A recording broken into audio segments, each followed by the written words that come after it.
I want to keep looking at this configuration. So here we are, the same thing. We've got the D7 configuration here. So we have L equals 3, S equals 3 halves, G of S is a quartet, so we have a quartet F.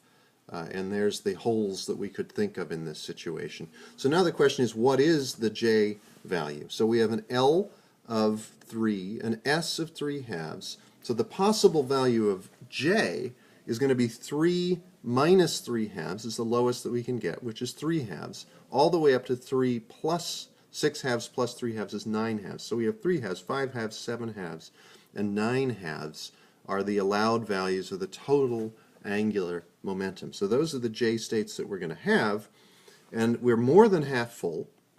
We're dealing with holes, and so the lowest J value is going to be the one with the lowest E. So in this case, we go quartet F, 3 halves, 5 halves, 7 halves, and 9 halves.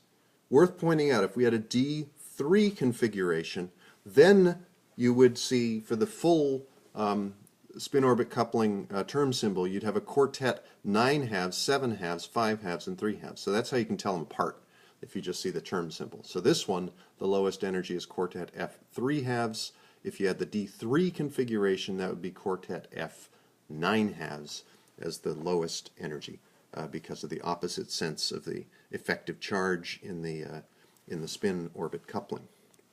So that's our term symbols. We can do the check. G of 3 is 7, G of 3 halves is 4, 7 by 4 is 28 total states that we expect. Now let's go to those J values. G is 4, 6, 8, and 10. We can add them all up, and you get 28. So that does check, and that's the check you should always do. I guarantee that you will be asked that on an exam. So you gotta always do that check, and now you know that the whole thing worked out nicely. Let's look at another case here. Let's do a D10. So there's D10. I've filled the subshell entirely. It's a completed subshell. And the thing to point out here is that whenever I have a complete subshell, now all the spins are anti-aligned with other spins, and so the total spin angular momentum is 0. And also if I just add up -2 plus -1 plus 0 plus 1 plus 2, I get 0. So that the total orbital angular momentum is 0. So whenever I have a complete full subshell, the term symbol for that subshell, and you can always write term symbols for individual subshells, if it's completely full, that's a singlet S. And singlet S just means boring. There's no spin angular momentum, there's no orbital angular momentum, it's totally spherically symmetrical, and it's done. It's not going to do anything with anything. It's just a bunch of electrons in a sphere with no net values of interest. There's a single state. There's a single way that the whole thing sets up, and it's basically, put on a shelf, and you don't really have to worry about it for anything evermore. So that's why we only pay attention to the not completely filled subshells when we are constructing the overall term symbol and worrying about the energy levels. Now, there is, as you well know, there are these special cases where Hund's rules don't quite apply. So we're totally filled subshells. They're always singlet S there. So let's look at the case where we have a 5s2 4d4 versus 5s1 4d5. So this is one of the exceptions to Hund's rules, and in this case that's actually molybdenum, and this is actually an answer to one of the exam questions from last year. So I've got 2 in the 5s, which is lower in energy than the 4d, and then I've got 4 in the 4d orbital. And that would be how I would fill it according to Hund's rules, sequentially. But as you well know, in reality, one of those 5s electrons instead is flipped and sort of promoted into the 4d to give us a 5s1 4d5 configuration. And at this point, another thing's worth noting, and that is we can write the term symbols for individual orbitals, and when they're not completed, then they won't be singlet S. And then what we can do is we can find the total spin and total orbital angular momentum for each of the subshells, And then we add each of those in turn together to get the overall interaction. Let's say that this one plays out fairly simply because we're only dealing with an S here. So the 5s2, that's a singlet S. That's filled, and like other filled subshells, it's not very interesting. 4d4, just the black electrons there to the left. 4 electrons with 4 halves, or 2 total spin angular momentum. 2 times 2 plus 1 is 5. And so we have a quintet, and our total orbital angular momentum there is, let's see, I've got 4, so I have 1, 2, plus 1 is 3, and a 0 is 0, and then an opposite 1, I go back down to 2. So I have only an orbital angular momentum, total orbital angular momentum of 2 SPD. That's a D. So we have a quintet D is the term symbol for the 4d4 subshell itself. We never do J's until we've got everything done. So no J values yet. We'll get there, but no J values yet. Now let's look at the 5s1 4d5 configuration. Excuse me, yeah. Now we take those and we add them together. We combine the singlet S and the quintet D, and the singlet S is a singlet S. It does nothing, and so the overall term symbol, without the J values yet for this electronic state of the atom of molybdenum, is going to be a quintet D. Now let's look at the 5s1 4d5. The 5s1 is a doublet S, and the 4d5 is now a sextet S. It's an S because we've half filled the subshell, so all of the orbital values have a negative m sub z going with the m sub z that's positive to counteract them. So there's no orbital angular momentum, but now there's 5 spins in that d orbital, and so the degeneracy is 6, and we have a sextet S there. So the doublet S and the sextet S, there's always going to be S. The total orbital angular momentum can't ever move away from 0, but we can have the doublet and the sextet, the spin of a half and the spin of 5 halves, can either add together, giving us a septet S, a 7S, or they can subtract off of each other and we get the 5, the quintet S. So there are 3 possible term symbols for molybdenum at the lowest the lowest set of states, and that's what the first 3 term symbols were what an exam question asked for.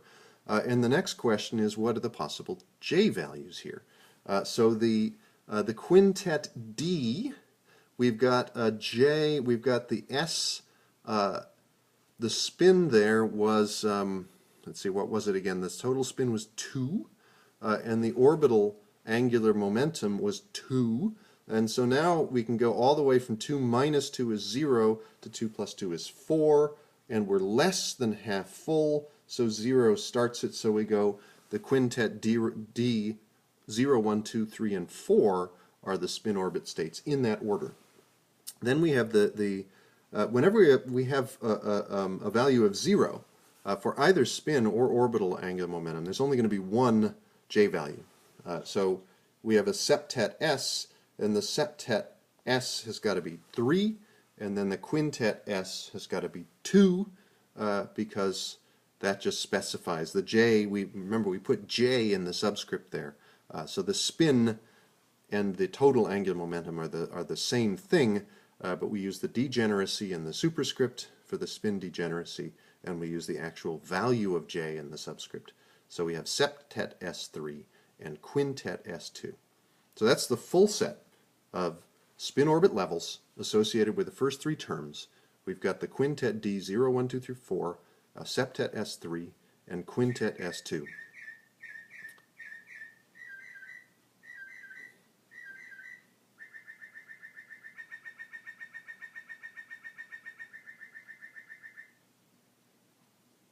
So finally, the question is, well, which state is which? who wins and what order do they come in. And since this is an exception, you won't be surprised that the septet S3 is the grand winner. So promoting the electron from the 5s2 to the 5s145 gives us the lowest energy. But the higher spin also wins. So we take the higher spin because that once again gives us the greatest anti-symmetry in the spatial exchange wave function for all these electrons. And so the septet S3 is the lowest energy case. And in fact, if we look this thing up in NIST for molybdenum, we find the septet S3 is the ground state. The quintet S2 has an energy 10,768 wave numbers above that. And then the quintet D states come here, going from 10,966 up by steps of a couple hundred wave numbers, 11,140, 11,450, 11,860, and 12,346 finally for the quintet D4. And this is kind of interesting, right? Because now we learn a little bit about what's going on here. It's not just the difference in the anti-symmetry of the exchange wave function that makes for the exception to Hund's rules, because the quintet S2 is actually still lower in energy than the quintet D states, right? So not by much at all, but it does win out. So even there where it doesn't get that extra boost from the extra spatial anti-symmetry, it still is the number two, the first excited state of molybdenum. But there is a lot of energy to be had, right? So there's 10,000 wave numbers associated with 11,000 wave numbers almost associated with just getting that extra anti-symmetry in the spatial exchange wave function for those electrons. So that's a big deal. I mean, 10,000 wave numbers is a third of a bond, and so that's a lot of energy there, and that's why we care about that. And then, if we look at the quintet D levels, those guys are separated by a couple of hundred wave numbers only, about 400 wave numbers really. Remember, 200 wave numbers is kT, is a typical amount of energy at 300 degrees Kelvin. And so those levels are all within sort of thermal, or they're just sort of on the edge of being reasonably easy to get at thermally one to the next. So the difference in energy matters, but they're kind of all in play if you're up there. And so that gives you a sense of what, having the spin and the orbits aligned or not, how well that does. The spin-orbit coupling terms there, we're getting 400 wave numbers or something out of it. And again, compared to thermal energy, compared to 200 wave numbers being RT or KT, that matters. It matters a whole lot, but it's not as big as the differences that we see in the actual energy levels.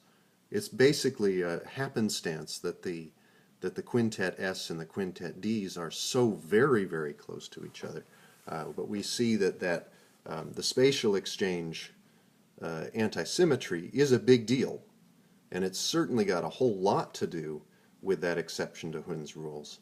But then there's also an element that comes into play just from basically where those things are in space and the fact that the electrons are farther away from each other and lots of other things going on. There's a whole complicated array of different phenomena that have to do with that exception to Hund's rules.